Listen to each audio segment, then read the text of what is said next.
Okay, hello, maramusiza mwenna kansubire muli clear. I'm also good, and I hope wiki yammwe yagenze bulungi n'emirimu gye mukwasaganya kansubire nagyo gyagenze bulungi. Simanyi oba mumpulira, but era nga bulijjo my sound is not sound yange buli kaseera ebaamu obuzibuzibu naye I believe leero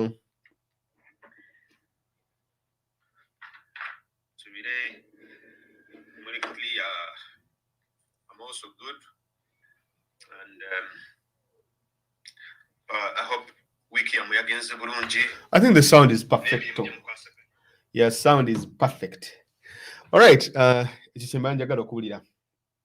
Now, nga mulaba ngezaako terezaamu wano katono nnyo studio yange and then we can start. Mwenna mbalamusizaako bumesagi bwammwe mbulaba wansi awo, mbulaba bumesagi mbalamusiza. You keep the messages coming.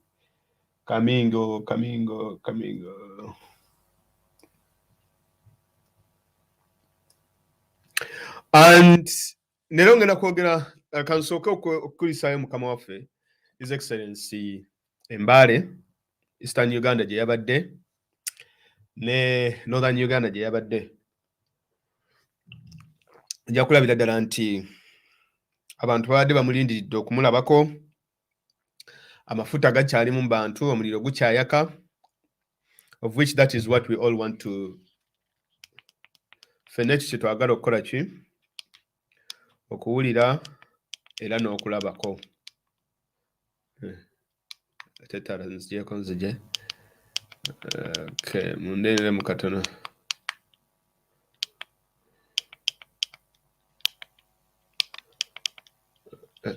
Anti kale.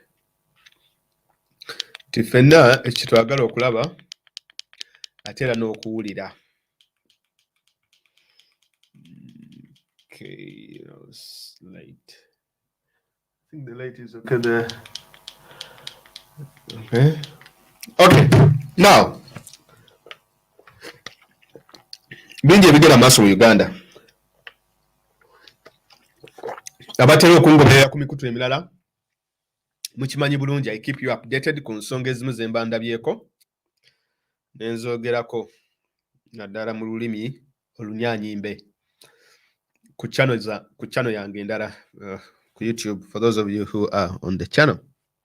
But era programs zange ez'Oluganda most of the time njagala nnyo zikolera wano ku Kyoto. Ensonga ya mukama waffe okuba nti atambuddeko mu bifo ebyenjawulo n'okutambula kwe, bangi bazoogeddeko, saayagala nnyo okuziddamu. Akuddira mu luyimba taluwoomya, naye nja kwogera nnyo ku nsonga maybe abantu ze batatunuulira nnyo, ensonga abantu ze batagezaako kunnyonnyola bannayuganda, naye nga nazo nsonga nkulu mu struggle gye tulimu olunaku olwaleero, n'okwongera okutottola ebigenda mu maaso mu Uganda.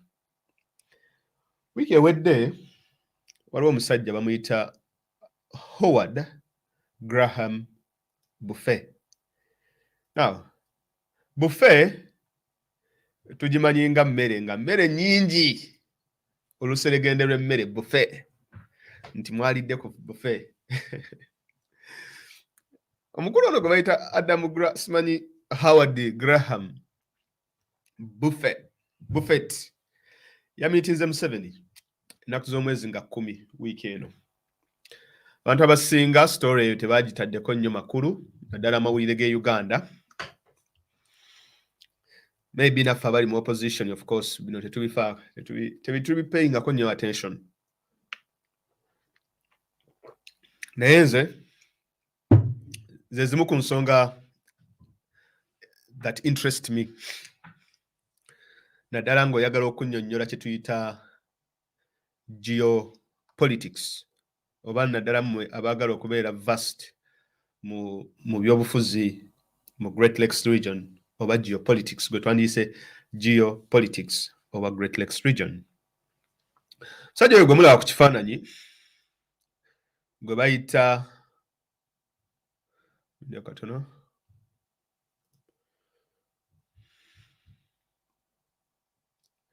Adam Graham tugenda kubanga tumutotola olunaku olwaleero n'okwongera okutegeera kiki ekyamuleese mu Uganda n'okuba nti nno okumala ebbanga eddene abadde nga he has not been able to expose himself, naye we twogerera olunaku olwaleero Katonda yeebale omusajja abakulu abasupportinga Museveni njagala mubalaga ku screen naye ebyuma biganye simanyi lwaki, sorry guys. Abakulu abasupportinga Museveni Katonda yeebale bamaze ne beeraga, which is good.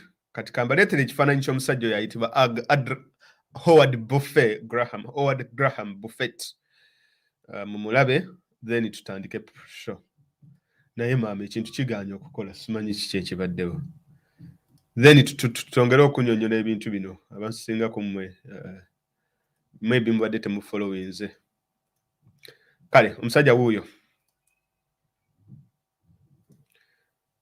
mukama waffe oyo gwe bayita Howard. Oyinza okumuyita kyoyagala, oyinza omuyita Howard, whatever you want to call him, you can call him whatever you want. Katusooke tugezeemuko katono wano. Meeting eno yabadde nkulu. Naddala bw'obanga ogoberera ebyobufuzi mu Uganda, mu Kenya, Rwanda, Burundi ne Congo. Omwaka guno kibanga gutandika nzize nsomesa abantu ku Museveni okwagala okulumba Congo, okwagala okuyingira Congo. Buli ensi lw'ebeetunda olutalo waliwo ekintu kye tuyita public opinion oba endowooza z'abantu ba bulijjo. The perception by the public oba endowooza z'abantu za bulijjo buli we ziba nga ziri in favor of war, it is likely that ensi eyo ejja genda mu lutalo. Kino twakiraba okuviira ddala mu Ssematalo asooka, Ssematalo owookubiri ne mu lutalo lwali lumanyikiddwa nga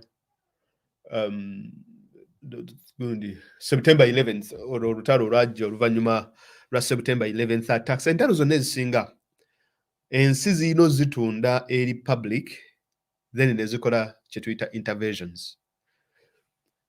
Akaseera ke tulimu olwaleero mu Uganda, Museveni ne banne bagezaako kutunda lutalo olwa ADF oba bagezaako kutunda enkola ey'okuba nti bayingira e Congo bagende bakole bye baagala okukolerayo. Nabyo tugenda biraba.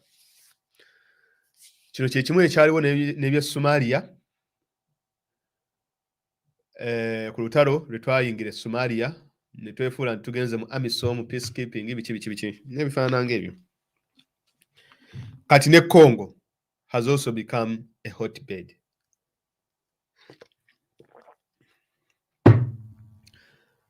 Waliwo omukutu Daily Monitor gwe yafulumiza yagambye Museveni meets US billionaires to discuss ADF. Article yagambye bweti Museveni has said Uganda can work with Dr. Congo to defeat the Allied Democratic Forces, ADF, terrorists, wreaking havoc in the neighbouring country. Museveni yesterday meeting a US delegation led by Howard Buffett, the CEO of Buffett Foundation at State House Entebbe. Mr. Buffett is a philanthropist, conservationist, also the son of the United States billionaire investor Warren Buffett and Shannon Sedgwick Davis, the CEO of Bridgeway Foundation, a philanthropic organization dedicated to ending and preventing mass atrocities around the world. While breathing his gets about the security situation in the region, Museveni said the peace and security witnessed in Uganda was due to good ideology. Quote, "The work that you see in Uganda is due to correct ideology. We are patriotic because we believe in the interests rather than identity. The problem in Somalia, for example, is both tribal and clan-based, while the leadership in Congo has had an ideological vacuum," Museveni said. Bridgeway Foundation and Buffet are involved in peace and security in the Great Lakes region. Their current focus is the restoration of security in DR Congo. The CEO of Howard G. Buffet Foundation, a close friend of Museveni, was pleased to note that the Museveni was showing good leadership in the region. Howard Buffet, who has said he was here to pay a courtesy call to Museveni and said Museveni's Ankara cattle caused chaos in Texas. People in Texas brag about cattle. They are in awe when they saw your cows. Buffet, who visited Museveni in Ikisozi Ranch in 2019, said. Ms. Shannon said they are grateful for Uganda's efforts in maintaining peace and security. Now, I keep tapping on this thing. The key elements in this meeting, mugenda zuulira.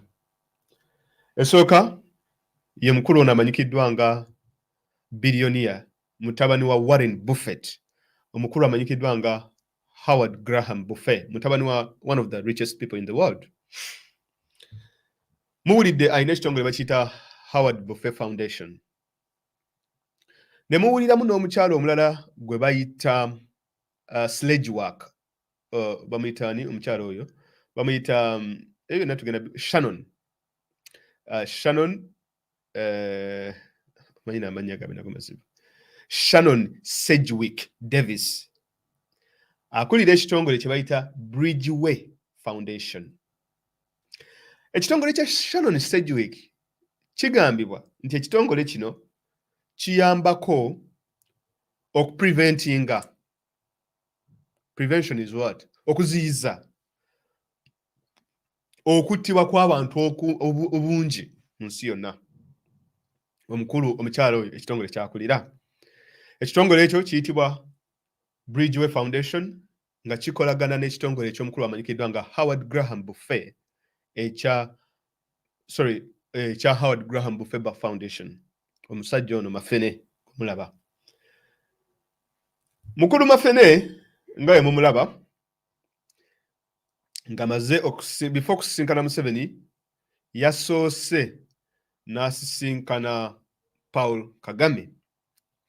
Now, nze nebintu nebifeeka very interesting gyendi. Neŋŋamba nti lwaki? Because this is the problem with media in Uganda. Nti we balaba story ngeno bagikubanga bweri. But they do not try to make analysis. Tebagezaako ku analyzinga mbeera. Just bakikolanga yokiri ndowooza nabo bambi beetamwa. Naye we nawulidde nti Graham ono billionaire nenga nti naye billionaire ono eyazze mu Uganda kiki kyayagala? Nengamba oba tumutawikule ku Twitter, tugende ku Twitter yetu tumukoleko protest. Nenga naye ekyo nenga nti naye we naakola ekyo kiyinza obutakola impact before I really get to know what is beneath all this. Konze kale tewali buzibu. Tunyonyereze ku mukulu amanyikiddwa Buffett, yani Howard Buffett Graham. Nintandika Google, abasinga mumpita Mr. Google. Nteekamu erinnya Howard Buffett, era nga buli omu n'ogenda ku Wikipedia ne bamukuleetera who the gentleman is, ne mulaba, ne ngamba okay, no problem. Kati nga njogera kunyoonya kalandira, omukulu ono akwataganira wa ne Museveni. Ogenda ku Wikipedia page ye yeyo. Kati nengamba oke katunyonye tulabe. Nengenda wano we bayita philanthropy. Bagamba mu mirimu gye egy'obwannakyewa, Buffet serves and has served on the National Geographical Council blah blah blah blah. Nekyo si kyekikulu. Ewakulu we wano. In March 2010, Buffet became a member of the Eastern Congo Initiative founded by Ben Affleck. And I was like, that is interesting. Then, nengenda mu kitongole ekyo ekiyitibwa Eastern Congo bikoze bitya. Ekyomukulu amanyikiddwa nga Ben Affleck. Okay?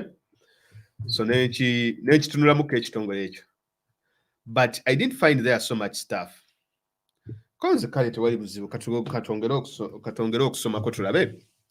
Kati munaye we twasomye ne tulaba ngagamba I joined Ben in this effort because I believe strongly in investing in sustainable solutions to humanitarian challenges, he said.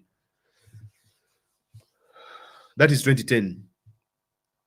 Mu 2011, omusajja ono n'ajoyininga ekitongole ekirala ekimanyikiddwa nga Bridgeway Foundation, ekyomukyala amanyikiddwa nga Shannon Sedgwick, oyo eyabadde mu lukuŋŋaana luno ne mwami Museveni, abantu bano, omusajja ono Buffet, tiimu gye yaliidinze n'ekitongole kyabwe ekiyitibwa Bridgeway Foundation. Ebintu bino mbadde njagala nnyo obijje ku screen yoko naye I don't know if you can see the letters, ngezezaako zigazia naye unfortunately ziganye. Kati mu 2010 n'ajoining ekitongole ekyo kye bayita Bridgeway Foundation, and I googled bino byonna ne mbigugolinga. Because for me, when I'm doing my research, okay, kati link tugirabye eya Bridgeway Foundation. Now we need to find Bridgeway Foundation bakola mulimu ki. Nekyo nga tetunnakigendamu, nabadde nkyali awo nkyanyonyereza okumanya bintu ki ebirala omukulu ono byakozeeko mu maybe Uganda oba Congo n'ebifaanana ng'ebyo. Nga kigambibwa, naye sijja kusooka kugenda yeeyo. Katusooke tumalirize wano katono. Now, katusooke tuddeyoko katini wano tulabe, katusooke tuddeyo mbanyonyole. Inti ADF kati gye tuliko, gye tudiscussinga, right? Then, ono omusajja ajja atya okuba ng'ayingira mu nsonga za ADF. Investor, entrepreneur ajja atya okuba ng'ayingira mu nsonga ez'okusinziira mu nsi emu ya Uganda okuwaŋŋakula olutalo mu nsi endala eya Congo under the guise of okulumba, okukuba abajambula oba okukuba bannalukalala abadde ADF. Amanya gagajjawa. Kiringa nga Bill Gates wanajja mu Uganda n'agamba nti Museveni, njagala tulumbe Congo tukubaba ADF tubajjeyo. When that comes out of the blue, nga mu nkola z'omusajja ono tetulina we tulabira nti no mulwanyizi wa terrorism biki. Naye alina ekitongole kye ekya philanthropy, ekitongole ekiyitibwa, ebitongole bino mu bikwata, bwe mwamina pen n'olupapula mu bikwata, because these things are going to become very confusing. Ekitongole kye bayita Bridgeway Foundation mbukikolagana ku stopping mass atrocities. Now, this is where things get very interesting. When I did research ku kitongole ekimanyikiddwa, kubanga kakati tufunye link gye tubadde tunyoonya wakati wa Buffet yakolaganako ne Museveni, and I'm going to show you when. Kati link eyo tugirina wakati w'omukulu amanyikiddwa nga Buffett.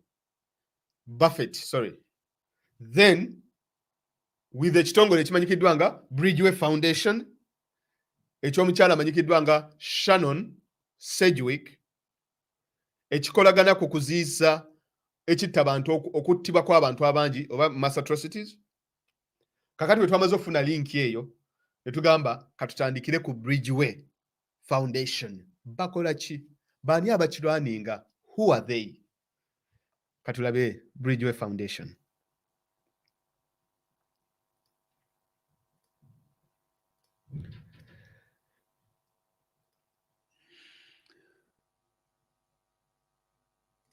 Kakati kyekino ekitongole ekiyitibwa Bridgeway Foundation.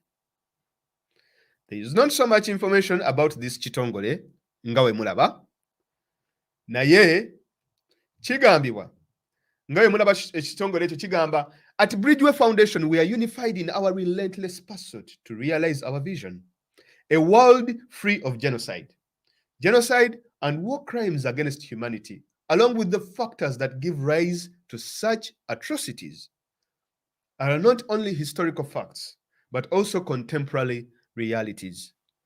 Sorry. Fonts. For over 20 years, we have endeavored to be vital partner to some of the world's leading development, human rights, and conflict resolution organizations. This work is made possible by Bridgeway Capital Management and its commitment to donating half of its profits to support our mission. The foundation contributes resources, annually targeted array of organizations in order to fulfill our mission and tackle some of the world's toughest issues. Now, njagala ebintu bino mubirabe lwakuba software gwe nkozeseza olwaleero wa kisiru, but I will get another software next time. But ngezaako kukozesa vmix so that you guys can read these things naye nebiganda. Anyway, where is Bridgeway? Okay, Bridgeway Foundation yino. Kakati nga we mulaba yeyo mission yaabwe. Website yaabwe no teriiko bintu bingi, by the way. Naye nze ekikulu kye nabadde nnyonya baani abalwaninga ekitongole kino. Abakulu abalwaninga ekitongole kino be bano. Omukyala wuuyo ayasisinkanye Museveni bamuyita Shannon Segwick Davis. Omukyala ono Shannon ye CEO w'ekitongole kino era y'omu ku baatambudde n'omukulu amanyikiddwa nga mutabani wa omukulu amanyikiddwa nga Howard Buffett. Omukyala ono mwena mukyabuuza kati ono mayanja bya explaininga biki, mwe mubeere patient, ngenda kubalaga kye mubadde temulaba. Omukyala ono CV ye eri awo nga we mugiraba, naye nagitunuulira ne ngamba omukyala tali very interesting to me, talina kyamaanyi nnyo kyampa. Ne ngamba katutunuleko ku bakulu abalala abaddukanya ekitongole kino. Asooka bamuyita Lauren Poole, Chief Operations Officer. And I will come back to this gentleman and why this is very, very interesting. Owokubiri amanyikiddwa nga Adam Think, Project Director. Nengamba kati wano we wali juice. Katusome profile z'abakulu bano. Asooka Lauren Poole. Number 1. Omukulu Lauren Poole bye bino ebimukwatako. In 2003, Lauren Poole and the co-founders Bobby Bailey and Jason Russell created the non-profit organization Invisible Children,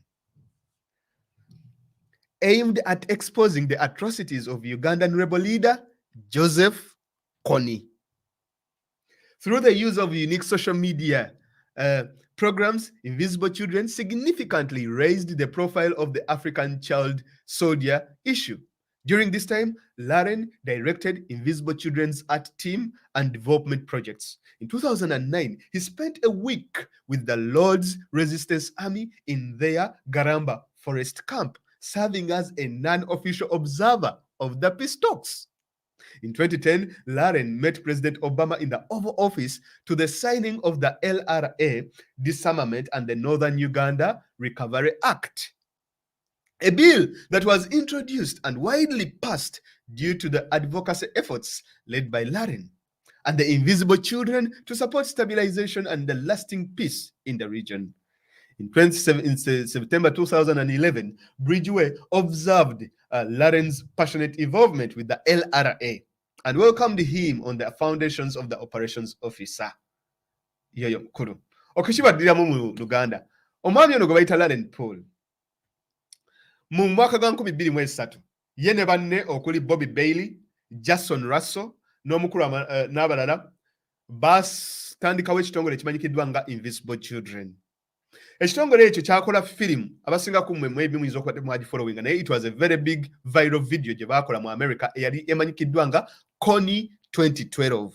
Ono omukulu ye yali emabega wa project eyo emanyikiddwa nga Connie 2012. Yakolebwa okulaba nti nno mbu balwanyisa Connie bamuggyeko ebyokulwanyisa mbu era oba si kyo bamukwate alekeraawo okutta abantu. Naye abaali bafollowinga mugende munyonye documentary ku YouTube bagiyita the US Crusade of War eya DW, mulabe documentary eyo nga boogera ku Connie 2012 and its real aims in the Great Lakes region. Because when natumanyi Connie 2012 and the Invisible Children was not there okuyambako LRA oba okudefeatinga Connie ne banne. No, it was a move by the US government to see how to get involved in the Congo. Number one, to tap into the mineral resources in Central African Republic. Because by the time these people came to shoot the Connie 2012 stuff and also to empower the Ugandan army and all this kind of stuff, Connie was already in Central African Republic. Connie was not in Uganda. Kakati lwaki oba olumba Connie ng'osinziira Uganda ate ng'olwedde ali mu Central African Republic? Lwaki togenda mu Central African Republic n'omulumba kubanga eyo gye yali? Reason was simple. Because bano abantu, number one, tebalina justification ebatwala mu nsi ezo. Sorry, reason was simple. Why this Connie and the Invisible Children was supported by the US government. It is because the US government was looking for a justification to get involved in the Congo, in the Central, as well as the Central African Republic, using Museveni as their anchorman or their conduit, as well as using Uganda as a conduit okuyingira Congo, n'okuyingira Central African Republic. Through the mission known as AFRICOM, it is supported by the US government. Era twagenda okulaba Obama nga dispatchinze helicopter n'abajaasi ba America ne bajja ne batraining abajaasi ba Uganda mbogenda okunyonya Connie. Okakana Connie 2012 as a project and the Invisible Children teina kyamakulu na kimu kye yajjayo. In fact, omu ku bavubuka abaali bagirwaninga amanyikiddwa nga Jason Russell yagwa n'eddalu n'atandika okutambula nga ali bukunya ku street ezeeyo mu America n'ebifaanana ng'ebyo. Now keep that in mind. Keep Connie 2012 in mind. And this gentleman amanyikiddwa nga Lauren Poole akolera ekitongole ekimanyikiddwa nga Bridgeway. We are doing the connections. Owokubiri ye Adam Fink. Adam Fink has been working with the LRA affected communities for the past 8 years, beginning in northern Uganda, where he lived and worked with populations displaced by the LRA. A graduate of UCLA, that is the University of California, I think. UCLA University. I think University of California. Las Vegas or Los Angeles, I think. Simani UCLA.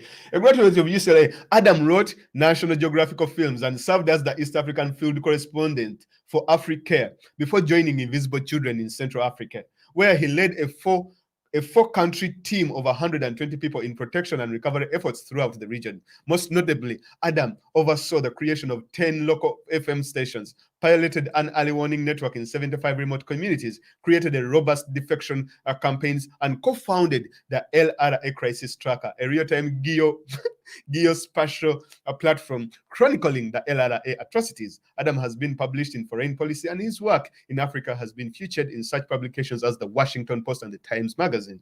Adam joined Bridgeway in 2014 as the CLRA project director, bringing his unique skill set and expertise in the region to Bridgeway's current scope of work.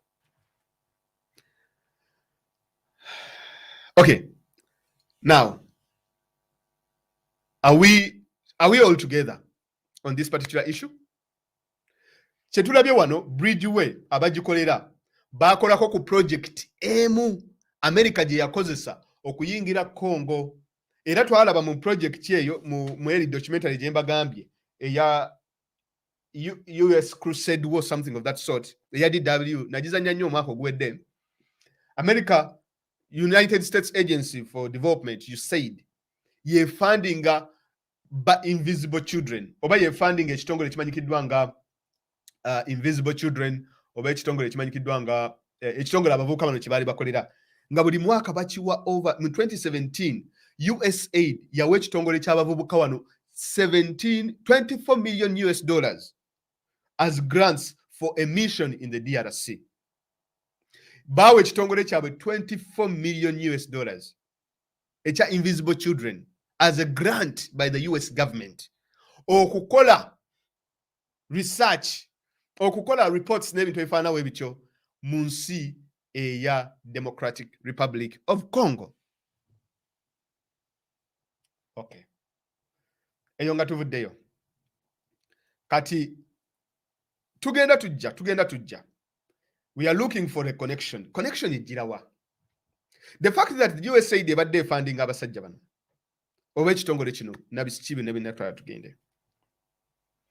Abantu bano tebaliwo ku solvinga ntalo na biki. No. Baagala kutapinga Congo, Eastern Congo. Minerals zaayo. Nabanyonyola Congo eyina 80% ebitundu 8 ku buli 10 ebya mineral emanyikiddwa nga cobalt. Cobalt ye mineral ekozesebwa okukola amanda. 80% of cobalt in the world ali Congo. Buli lyanda lyolaba mu laptop, simu, iPad, anything.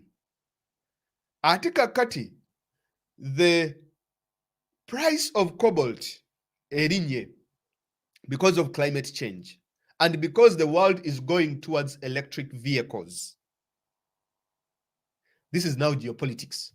The world is going towards electrical vehicles. So there is going to be bagala supply ya cobalt. Whoever controls the world's biggest cobalt mines controls the global trade, controls the world. Chovolaba mu bintu nga amafuta nti ojja kutunulira amafuta gonna agasinga okuba obungi we gali. Whoever controls them controls the world.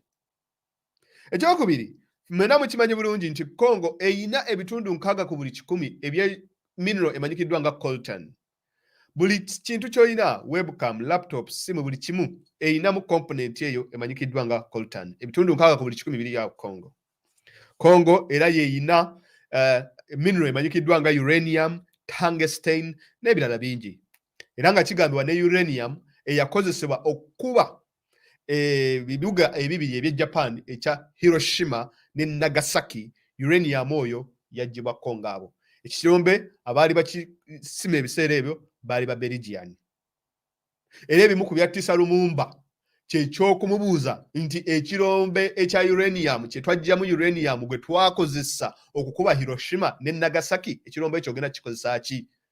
Lumumba n'agamba nti ngaffe abazaire ekirombe ekyo kakati kiri mu mikono kyaffe kibirongenga ku ffe. Era ffe tujja okusalawo kitunakikozesa. Naye ojja kwekanga nti Lumumba ebiseera ebyo yali tali nnyo ku sayidi y'Abamerika era kye kyamuggisaawo. Ekirombe ekyo ekya uranium nakati kikyaliyo. Nuclear energy, nuclear power akyagenda maaso. Kakati ng'ebyo byonna omaze obitegeera obitate at the back of your head, katuddeyo ku bakulu bano.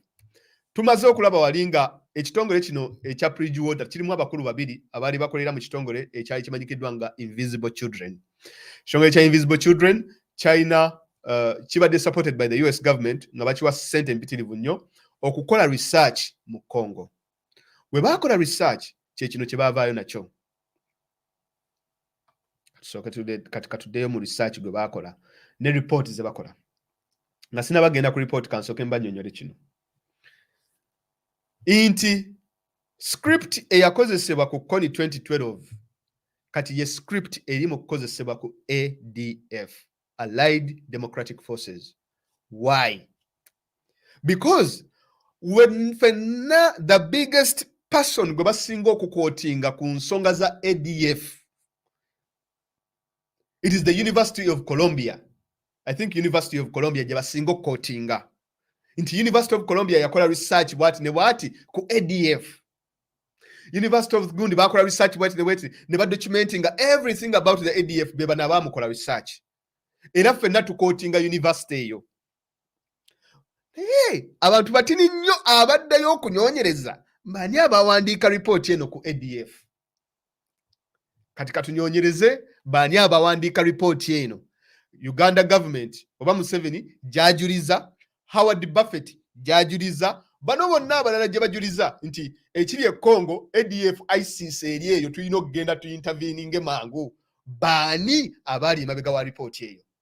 Katutunule wano ate tulwawo katugende report tuginyonyo wano kubanga yo twagifunye dda. Erwa Islamic State in the Congo. Abayayo wano.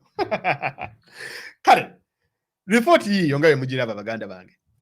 Program on extremism, the George Washington University.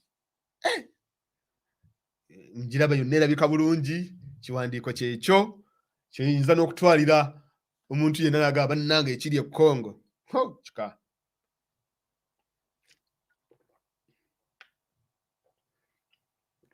Okay. Islamic State in Congo. Ani yawandiika report eno? Tala Kandalandi. Oyo tetumumanyi. Katugenze kumanya. Abawandiika report tubalabe. Kubanga munnaaya tetunaabeera wano. Okay. Tala Kandilandi. Oyo tetumumanyi. Adam Fink. Oyo waliwo amumanyi? Waliwo amanyi Adam Fink? Simanyi oba mumumanyi. Halolo Ingram. Oyo simumanyi. Laren Pool. Oyo waliwo amumanyi? Naika simumanyi. Naye oyo mumanyi Laren Pool. Lorenzo Vidaino. Oyo simumanyi. Ne Caleb Weiss. Oyo naye simumanyi. My point of interest in bantu babiri.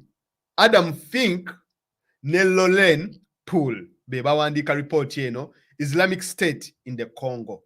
Buli expert eno report gye batunuulira ne bagamba nti yes, kakati bagaya abali e Congo tubayite ISIS bla bla bla bla. Bana abakulu Loren Pool ne Adam Fink they are the authors of this report. Kakati just obutababuzabuza nnyo katuddeyo tubalabe wali who they are. Kubanga njagala mbatwala empola ebintu bino just mubitegeere.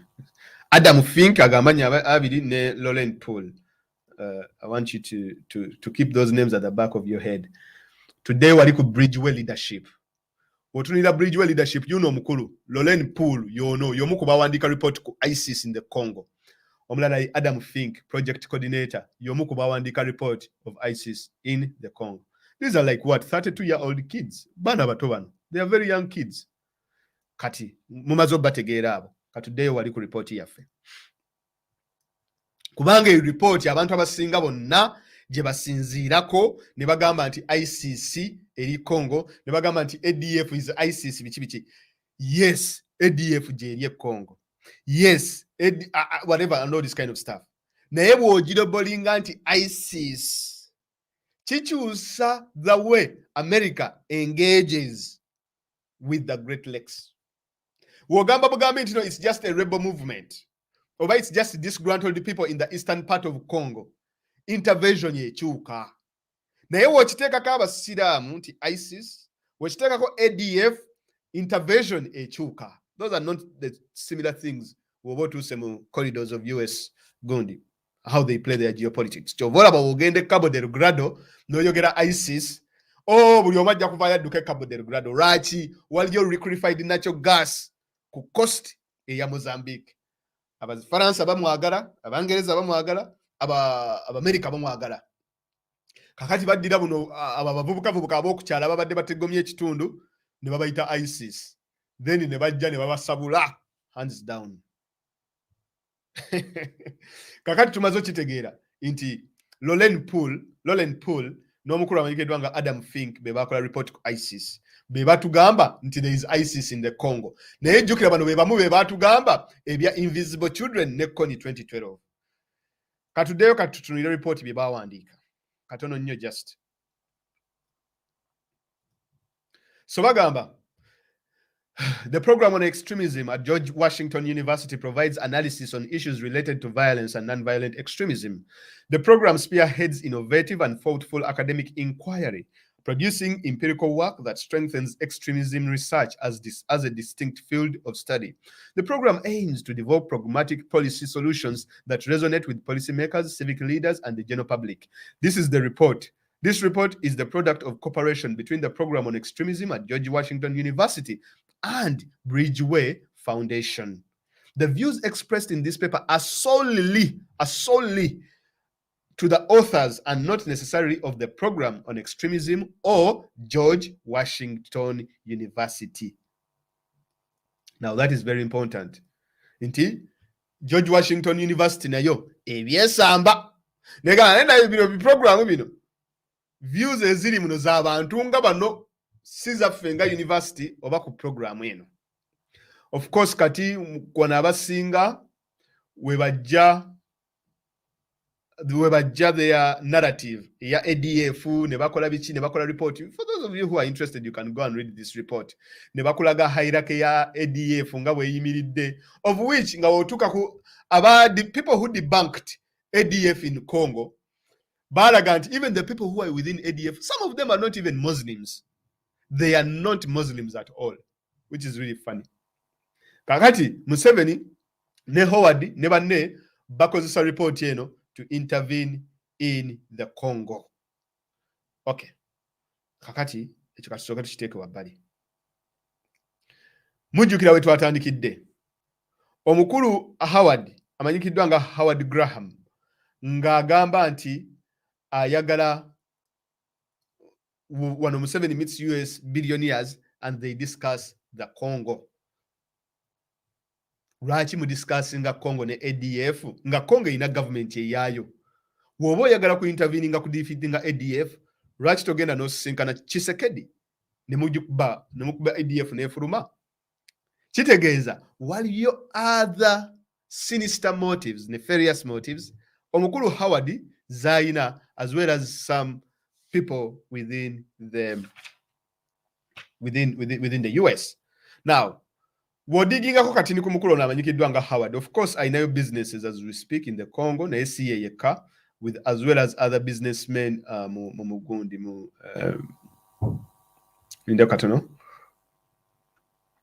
as well as other businessmen in the country. This is an article from Reuters in 2015. Howard Buffett bets on hydropower to rebuild Eastern Congo. US philanthropist Howard Buffett, son of billionaire, is pouring millions of dollars into power projects in Western Congo, betting that private investment can bring development where the United Nations and other aid agencies failed.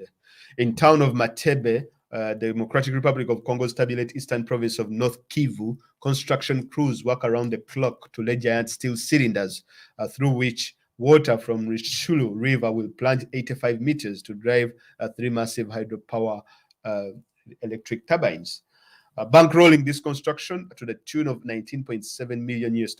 So this guy, of course, I know investments is in North Kivu, as you can see, started in 2015. And of course, this is not no. Bagala kulaba ngeri gye batapinga into cobalt, coltan, uranium, tungsten, and other minerals. Chovola Museveni, he's building roads on behalf of these people okuva Congo nga zifulumya. Oli ajja kwebuuza lwaki omukulu Howard ate yasisinkanye ne Kagame. Katulabe.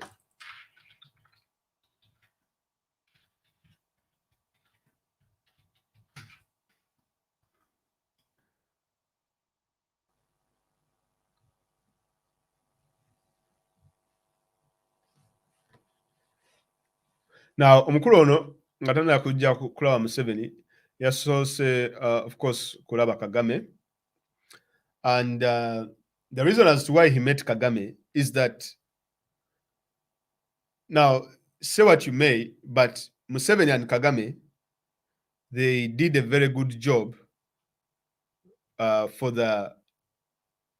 these gundi, for these thieves, Banabasajja, in the in the first Congo and second Congo war.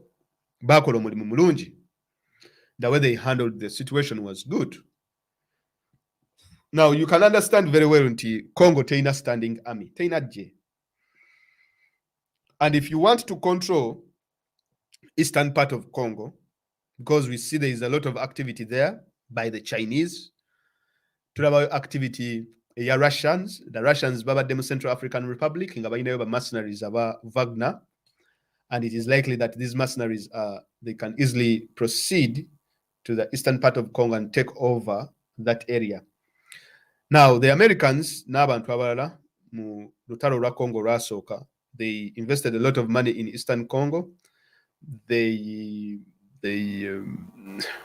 supported militia activity as well through Uganda and Rwanda and the rebel group known as the M23, so that they can get these minerals at a cheaper price.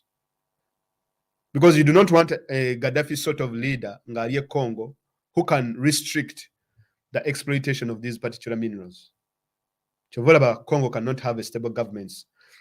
Government season is America, Nendara, Zikozesa, Uganda, as well as Rwanda as a conduit. Because Uganda and Rwanda, they have the best standing army. Where things get complicated is here.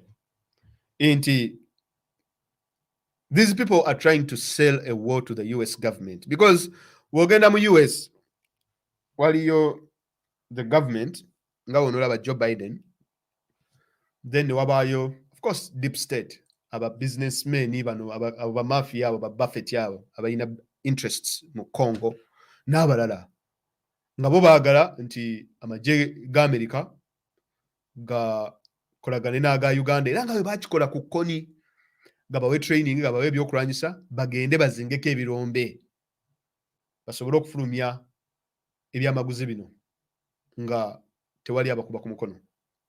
Now Buffett yono Howard sisuubira nti agenda kusisinkana Tshisekedi, because government ya Tshisekedi you're definitely very weak. Congo is a very big country that you cannot govern altogether.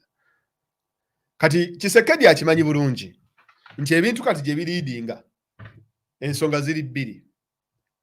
You either play ball okkirize ensi zino bbiri Uganda ne Rwanda ziyingire mu Eastern Congo zitaking over, oba si kyo what happened to Mobutu and Kabila, it can happen to you. And Tshisekedi knows that very well, that it can happen. But then Tshisekedi has a very big problem. Do I choose to work with Museveni, or do I choose to work with Kagame? You get it? So at the end of the day, he has to strike a balance between the two. Because if you are Chikola and he crosses Kagame, well, you never know what can happen. On the other hand, if he crosses Museveni, I mean, it's Simani, but it's going to be a disaster. Chovola Banti, what I'm trying to explain today here is the entire thing kakati ekigendo happening achiri Eastern Congo. Okuvira ddala omwaka guno egwatandika, these guys are trying to sell a war. Okujja kw'abasajja bano ba Buffett ne bannaabwe kakati olutalo bagezaako lutunda naye terutundika, number one. Ekyokubiri, ba agenti baabwe mu Great Lakes region bali unpopular because William Museveni we agendere Congo nga ina public support nga n'abana Uganda bagamba ye tugende Congo n'ensi yonna emuwagira kiwulira naye kakati public support teriiwo, meaning that it is hard to sell. Ne opposition mu nsi ya Uganda naye okubanga eyitiridde, the pressure is too much. Kireetedde Museveni okuddira abantu bano abamuwadde emabega ne bakagame, abantu abamuwadde emabega okwejjayo okuvaayo in the darkness, because bano ba Howard be bantu ababadde bakolera eri wansi nga temubalaba. Waliwo ne senator omulala bamuyita Jim Inhofe, I think senator bamuyita Jim Inhofe, kamala omunyonyaako wano.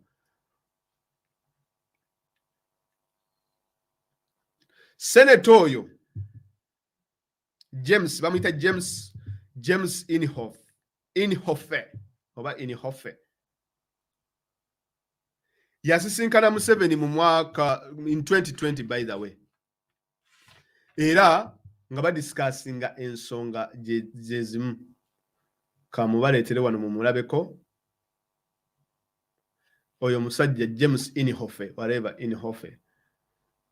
Basajja babi nnyo, these people bano ba Illuminati bennyini. Kitegeera.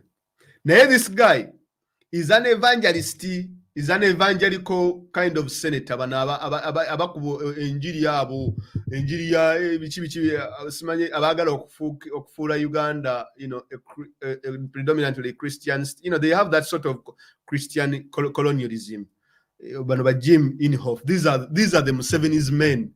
These are the real men. Kakati senator, go Jim Inhofe, but he's a Republican senator. He's an evangelical Republican senator. Beba na abantu benyini kakati okuvira ddala mu 2017-18 yao. Kati these people whatever the anti pressure ku Museveni yayitiridde. Now because these people ababadde bekwese mu binankani mu biswa nga batandika okuvaayo. That is what is very interesting. So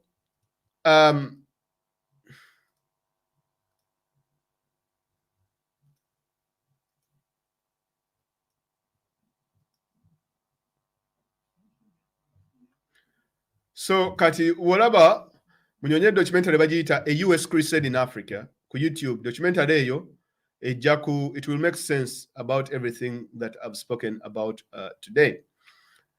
I'm still reading more and trying to find out as many connections as possible. Nayenga, for those of you who have, because to wrap it up, right? To wrap it up, Oku explaining everything in summary, just to wrap it up for everyone. It is like this. Billionaire Jim, and you know, Howard Buffett meets Museveni. Howard Buffett akolera ekitongole kye bayita Bridgewater. Bridgewater kikuyibwa omukyala amanyikiddwa nga Shannon Sedgwick.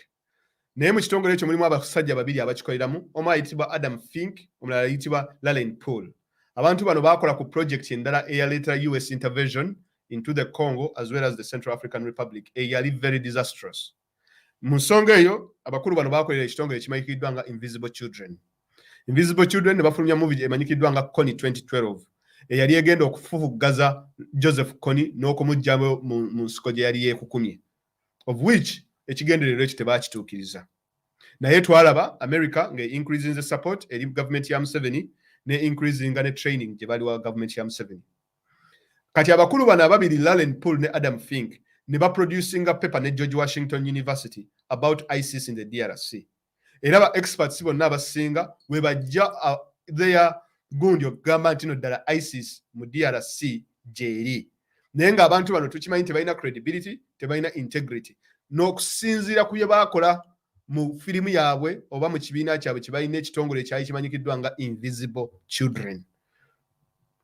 Ng'ekitongole ekyo kyali kiwagirwa USAID nga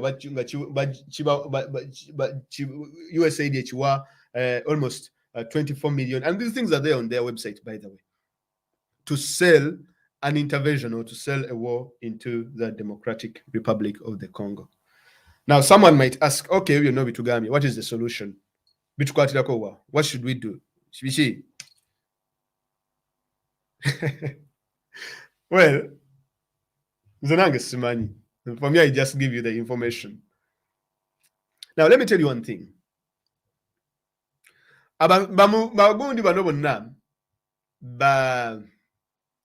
Mubarak, Gaddafi, they had geopolitical importance for the Americans and the Western countries, but their governments fell.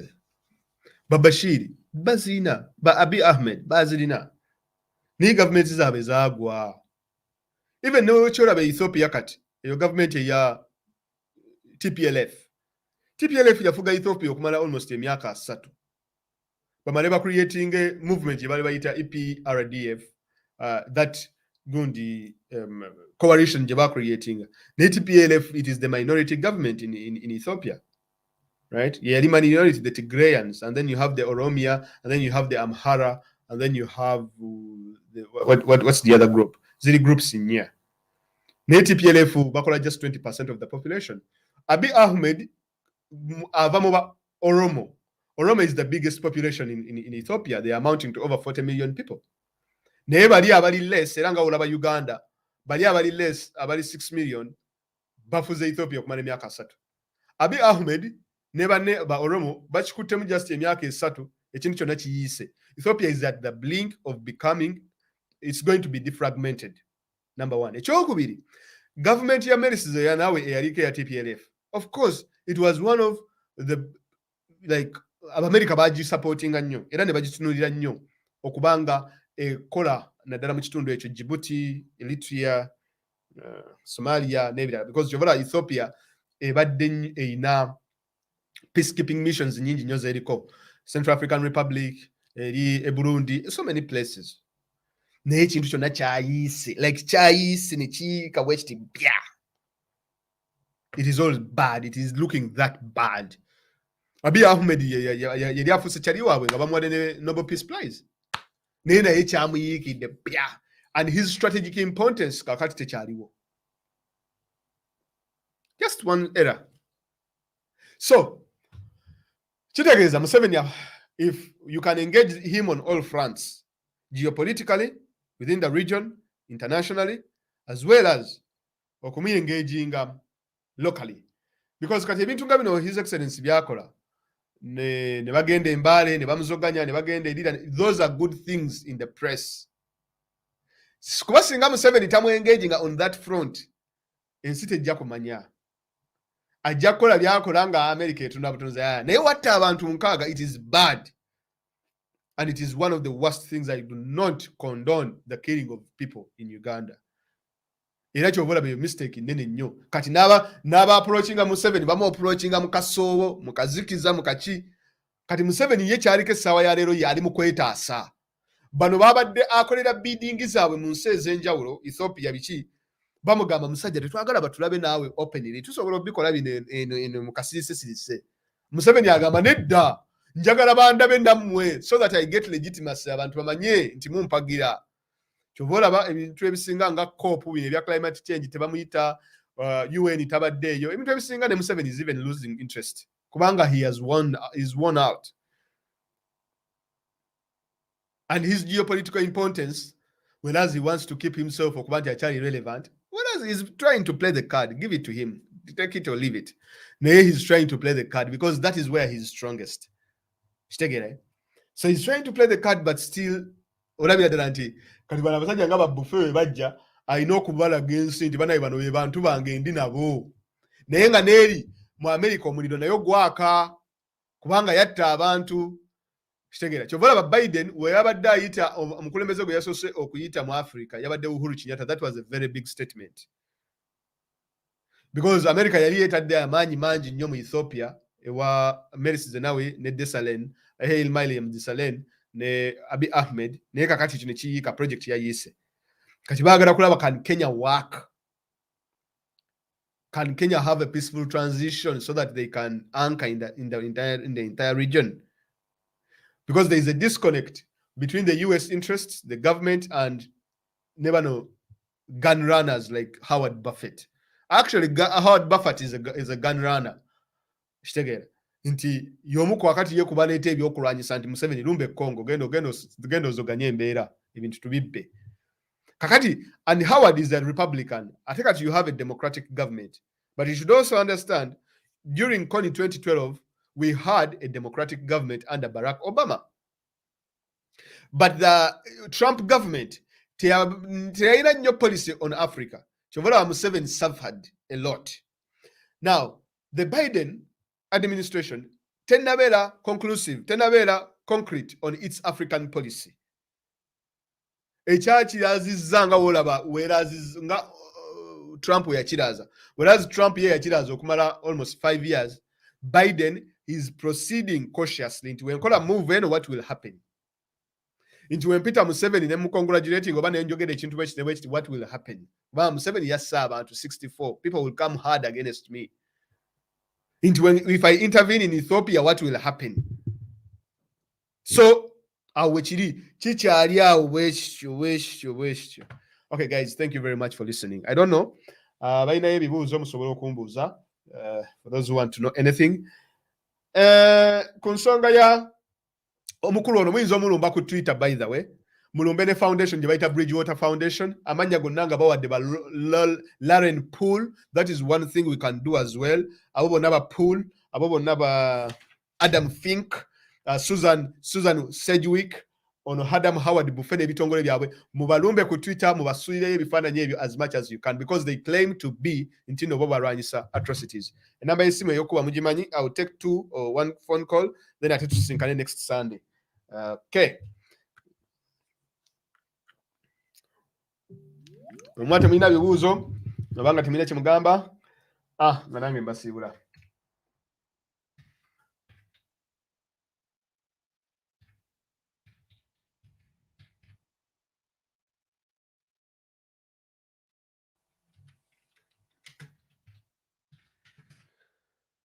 Right, simu bitadde waawo.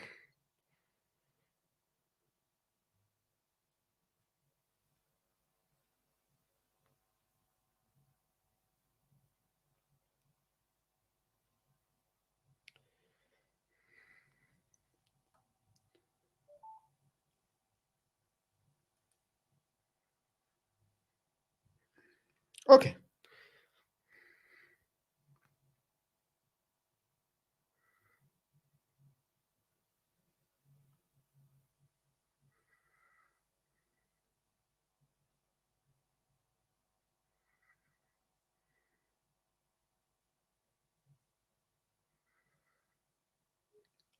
Soke mulinde. Naye banaye Museveni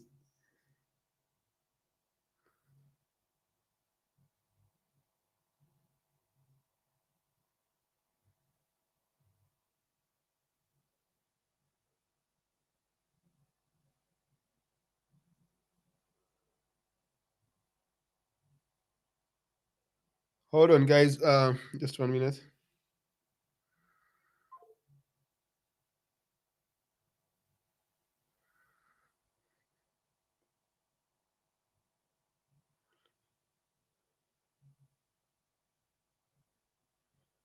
All right. Okay. What about Dakuba? Please, Damokube.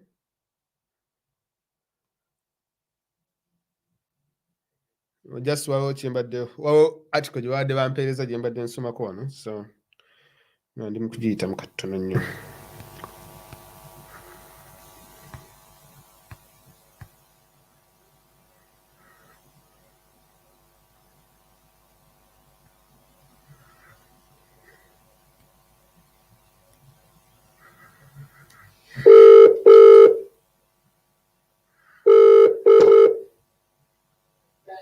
Hello?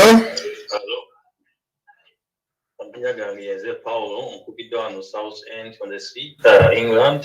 Webale dija. Kale boss. Police ntumiddeko abawuliriza n'Abannayuganda abagenda okuwuliriza katambi kano. Enteesa yange egenda kubeera y'amangu nnyo era ndi kukubira wano ku mulimu naye njagadde okufuna akakisa mpeeyo enteesa yange. Of course, ku topic gy'ova okusomesaako Bannayuganda, ebintu tusomye bingi nnyo era tuyiga bingi nnyo, naye tukoze tutya? Kiki kye tuba tukola? Nze example ekiri ku ground, buli omu waakutte nyweza abali ku Twitter, bino bye tugamba nga abantu mujje ku Twitter tukole tugende tuteekeyo abantu balumbe tubasendingire message eri clear bye bakola tubimanyi era abagenda kubeera held accountable baffe. Uganda empya twagala accountability, twagala transparency, teri muntu ali above the law. Bino ebya impunity tebigenda kubeerawo mu Uganda empya. Kati bano bonna abenyigidde mu bintu bino bwe tugenda nga tubambula mpola bagenda okusasulira ebikolobero ebyo bye bakola bye bali part of. So Omunnayuganda okusinziira ku kyosomye olwaleero ne tikya Fazilu kyava okusomesa, bw'oba ofunye message eyo oba oyize mu class eno, kiki kyokolawo? Nze ntandikira ku kya Twitter nengenda abantu nenumba gundi zaabwe nganzi as an individual sigenda gamba nti tuyite group simanyi biki every day nteekayo tweet okuteekayo tweet zange nga 20 Joe Biden museningira ku Facebook account ye bulijjo museningira nti stop sponsoring our operation nemuseningirayo bu message bwange butonotono awo ateekayo akantu ke nenteekayo akange Uganda is brilliant okumujjukiza kati abali ku ground bino ebintu mbadde mbiwuliranga nga batikya bano batusomesa balumbu yasomesa ebintu bigenda bivaawo naye tukozeewo ki tubeere united Uganda tutegeere omulabe waffe yaani nakiki ekyokumukolera abazungu tebajja kusobola kujja kutulwanirira ntalo zaffe mu Africa bo balina interest era kyobalaba okubonabona kwaffe nga dictator Museveni babadde bamuyuira sente netuvaayo netukola ki netuprotestinga ku Twitter kwa IMF naye netubaba ne evidence ebikolo bigenda mu maaso neera ne bakulaga nti baza approvinga naye this time lwakuba tubataddeko akazito ne bagamba katugenda kubawangako kitundu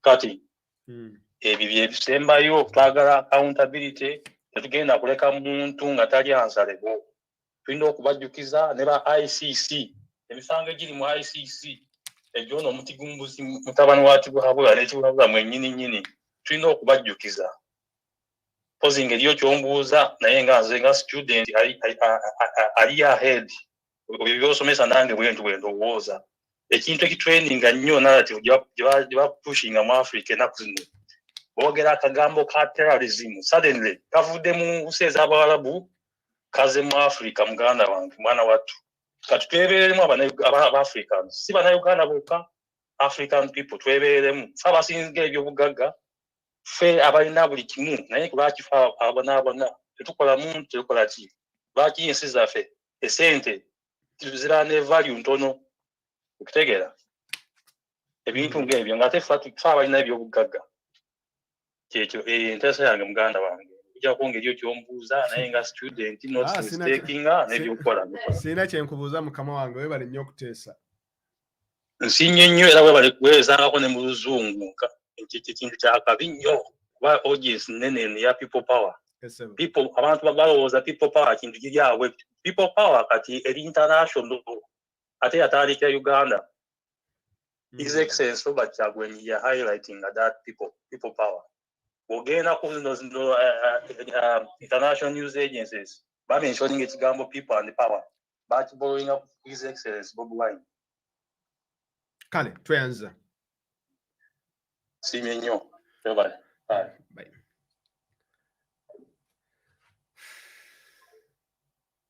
Okay. So anyway, okay, kakati waliwo ababadde babuuza nti tukoze tutya biki ekyokukola guys tugenda kulumba kakati ebintu bibiri nga bisatu nze mba information naye saagala kukomitinga nnyo ku bintu bingi guys. I give you information number ideas but I don't want to commit on particular issues because nange kenyini ng'omuntu I get so caught up. Museveni really yeetaaga okuyingira Congo. He needs it. He wants it. Because it will create a diversion away from ebizibu ebiri mu Uganda. It will create, something like kimuyamba. Wekikubootya, number one. Ekisooka, osobola okugamba nti osobola okukozesa Twitter, musobola n'okukozesa hashtag no to war in Congo oba Ugandans say no to Congo intervention. Ne mutandika okipopularizing mbantu olutawo ne mulukuba publicly intervention ne mugikuba publicly before Museveni proceeds. Mushitegeera nga wono olaba nti Abamerika bakuba olutalo lwa Vietnam bano ba Muhammad Ali bonna baani and all these people, when they were told to be drafting. Drafting is when the government decides into every able-bodied man 16 years who has come of age, they have to be forcefully taken into the military to go and fight on behalf of the country. That's what you call drafting. So Americans protested against the Vietnam War. They were very unpopular. and with lack of that support, n'okuba nti n'abantu baali bafaayo nnyo ku byali bigenda mu maaso in the Vietnam War. I mean, it was, America all of a sudden withdrew, and it was one of the most reckless wars that the US has ever engaged in. So kakati, the fact that Flavia Bwekwaso a few weeks ago, it is the narrative that they are pushing out there on the TV.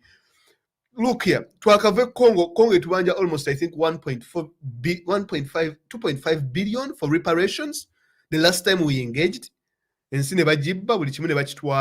International Court of Justice, Uganda should pay Congo, I think, 2.5 billion US dollars. So, and they are making it public. Yes, the leaders are speaking of intervening in Congo, blah, blah, blah, blah. Publicly, see you manya. Tibana iti tuina genda Congo, Burundi, Bakubiri. While please make your call, Guageno Sembayo, then we shall meet next Sunday, inshallah, and do other things.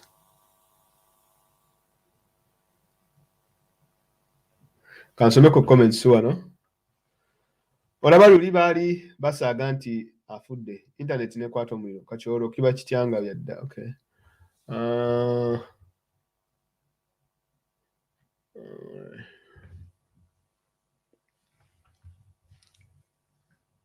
Hello. Hi, assalamu alaikum Haji. Wa alaikum salam. Nze Kafumo wano nsinzidde wano Switzerland. Essebo. Hello, ompulira? Nkuwulira mukama wange ssebo. Kakati nze mbuuza, weewale nnyo gundi program, nze mbuuza. Can you please shed light gundi eno bano ba General ba Museveni bakwatidde Kenya bebakwatidde Kenya one. Ekyokubiri mbadde njagala kumanya gundi improvement ya Kagame nabona abasajja be gundi Laurent Nkunda Batware nono musajja ani Sultani Makenga be bali mu M23 rebels mu kusooka be bali baddukanga bali tweetinga ne bakola ki ne baddukira mu Uganda era kisuubirwa nti Makenga yabeeranga buzigaawo Kayihura yamuwaddabo kabeni era abasajja bonna aba M23 babadde bakubibwa mu Uganda mbadde njagala just shed light onyambe mu katono awo ekyokulala nno ekisembayo kyembuuza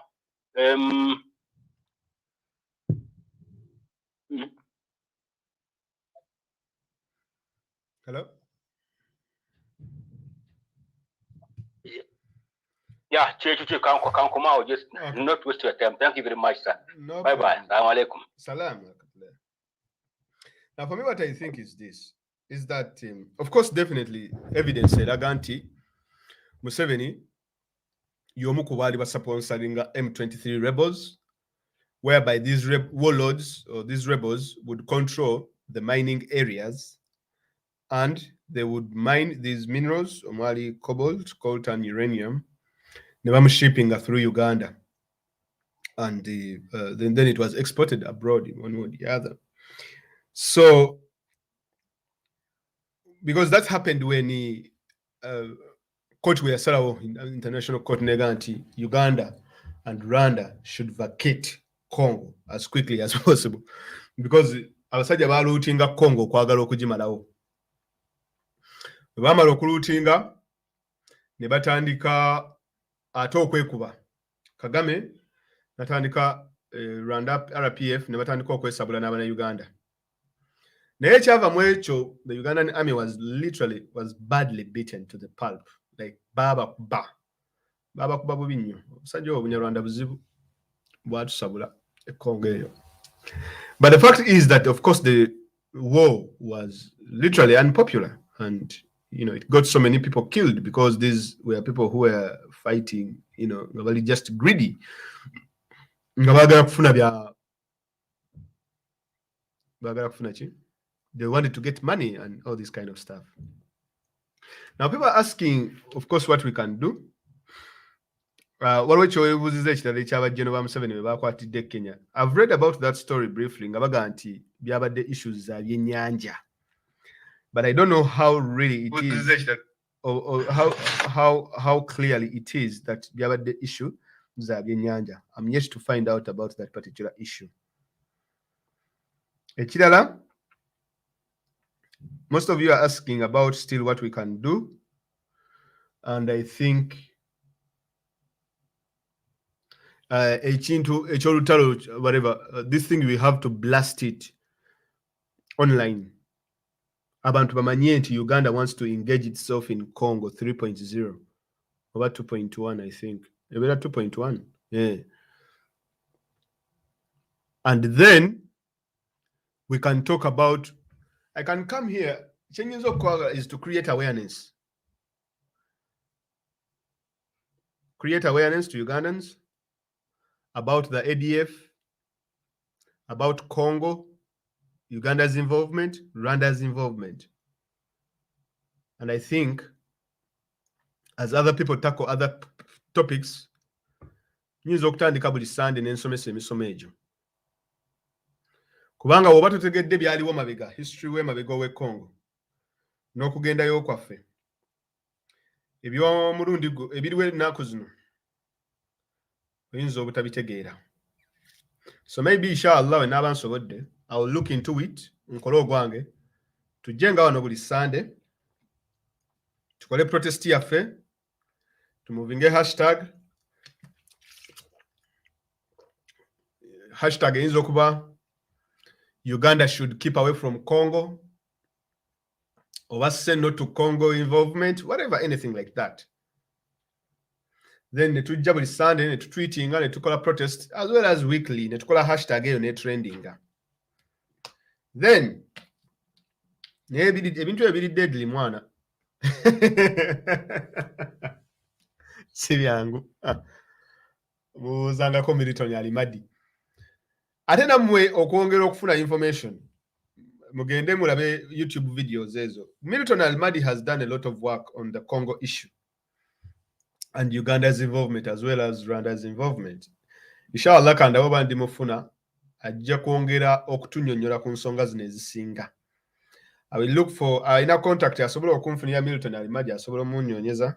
Manyi nako nze mpita ba guests tebajja bansobera. Abantu abasinga mbayita tebaagala kujja. Baba na Uganda bali busy baki. Naye ofuna like if you have white people here abazungu, lwaki ebintu byawe bitambula? Omuzungu n'oba ne show nga takumanyi, right? But the fact that omuwadde obudde n'omuwandiikira n'omu-inviting for the show, ajja kugamba either I will be available or not.